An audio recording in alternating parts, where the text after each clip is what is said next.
Le MCU regorge déjà de super-héros et de super-vilains, mais si je vous disais qu'il pourrait y en avoir beaucoup d'autres très bientôt suite à un événement que nous avons tous vu dans un film récent. Salut à tous et bienvenue sur House of Marvel pour une nouvelle vidéo. Aujourd'hui on va parler de comment et pourquoi il pourrait y avoir une activation du gène mutant dans la population de Terre 616 menant à une explosion de nouveaux super-héros. Mais avant de commencer, merci de liker la vidéo si elle vous plaît et de rejoindre notre communauté. Préparez le café, installez-vous bien confortablement, je suis Julien et vous êtes sur House of Marvel. L'univers cinématographique Marvel regorge déjà de super-héros, mais la franchise pourrait être sur le point d'en obtenir bien plus. En effet, les super-héros semblaient être uniques et des cas isolés avant que Tony Stark ne se déclare comme Iron Man avec seulement quelques autres, notamment Captain America. Bien sûr, beaucoup d'autres ont rapidement emboîté le pas, et peu de temps après, la Terre avait déjà sa propre super-équipe dans Avengers et le MCU n'a pas ralenti depuis. Bien qu'Avengers Endgame ait vu la fin de plusieurs d'entre eux, cela a également ouvert la porte à bien d'autres nouveaux visages.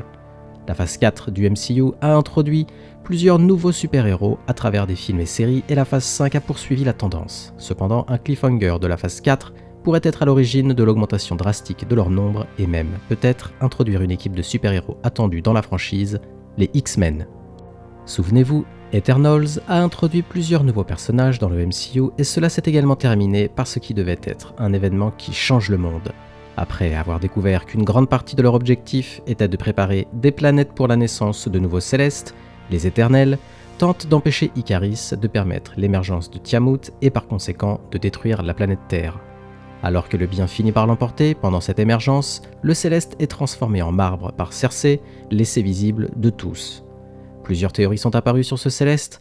J'avais déjà fait une vidéo sur le fait que le corps de Tiamut pourrait renfermer, et par la même occasion, introduire l'adamantium dans le MCU. Une autre théorie parle de la créature transformée en base géante des Avengers. Je prépare une vidéo là-dessus très prochainement. Cependant, les pages de Marvel Comics nous proposent une théorie encore plus folle. L'émergence partielle de Tiamut pourrait conduire à une explosion du nombre d'individus dotés de super-pouvoirs à travers le monde.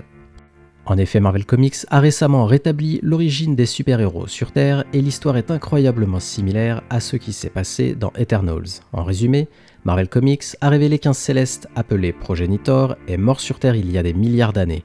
Après sa mort, des éléments de son corps se sont infiltrés dans la planète et ont ensuite provoqué l'émergence de superpuissances dans les formes de vie terrestres. Même si le MCU ne reculera probablement pas des milliards d'années dans le passé, il est très possible que le voyage de Tiamut du noyau de la Terre à la surface puisse avoir un effet similaire et créer de nouveaux super-héros et super-méchants. Cependant, une équipe en particulier aurait besoin d'une histoire d'origine lorsqu'elle fera ses débuts dans la franchise, et vous me voyez venir. Alors que les mutants ont lentement été introduits dans le MCU avec des personnages comme Kamala Khan dans Miss Marvel, Namor dans Black Panther Wakanda Forever, et un variant du Professeur X dans Doctor Strange in the Multiverse of Madness, Marvel Studios voudra peut-être expliquer pourquoi tant de mutants font leur début dans les phases 6 et au-delà, et Tiamut peut en être la cause.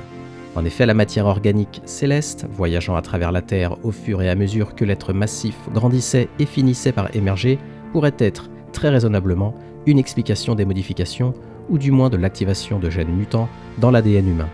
Les mutants existent clairement depuis des siècles et on en a la preuve maintenant grâce à l'histoire de Namor. Si l'univers cinématographique Marvel utilise Tiamut pour justifier l'émergence de personnages surpuissants, X-Men ou non, cela justifierait enfin ce qui a été jusqu'à présent un cliffhanger maladroit et sans réponse. À vous de me donner votre avis maintenant. Que pensez-vous de Tiamut comme conséquence de l'arrivée des mutants? Faites-le moi savoir en commentaire et n'hésitez pas à me faire parvenir vos théories, j'adore les lire et en débattre avec vous, et comme d'habitude, merci d'avoir regardé cette vidéo, si elle vous a plu, merci de la liker et de me donner votre avis en commentaire. Aussi, pour ne pas louper mes prochaines vidéos, abonnez-vous et activez les notifs. À la prochaine sur House of Marvel.